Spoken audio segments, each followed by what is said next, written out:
তোমার চোখ দুটো ভীষণ সুন্দর, যেন নীরবে জ্যোৎস্নার ভেজা আলো। ওই চোখেই তো প্রথম দেখেছিলাম আমার জন্য জমে থাকা ভালোবাসা।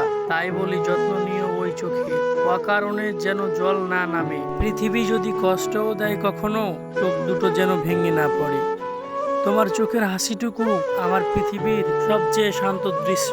নিয়ন্ত্রণ করতে পারি না বলে কি আমার দুঃখ হয় না? তাই বলে কি আমি অনুভূতিহীন? আমিও তো ভেঙে পড়ি নিঃশব্দে। আমার ভেতরেও জমে ওঠে অবস্ত্র না বলা ব্যথা। হাসির আড়ালে লুকিয়ে রাখি সব, তবু আমিও কষ্টে পড়ি। দুঃখের দহনে প্রতিদিন ঝলসে যায়।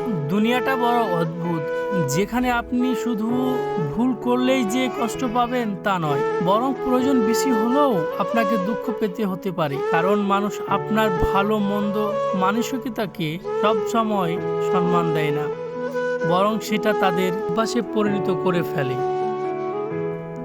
আপনি ভাবেন মানুষ একদিন আপনার ত্যাগ বুঝবে, কিন্তু বাস্তব হলো মানুষ শুধু আপনাকে ব্যবহার করতেই শিখে যায়। তাই ভালো ব্যবহার হওয়া অবশ্যই দরকার, তবে নিজেকে বিলীন করে দিয়ে নয়। নিজের সম্মানকে টিকিয়ে রাখতে মাঝে মধ্যে একটু কঠোর হওয়াও নিজের প্রতি সত্যিকারের ভালোবাসা।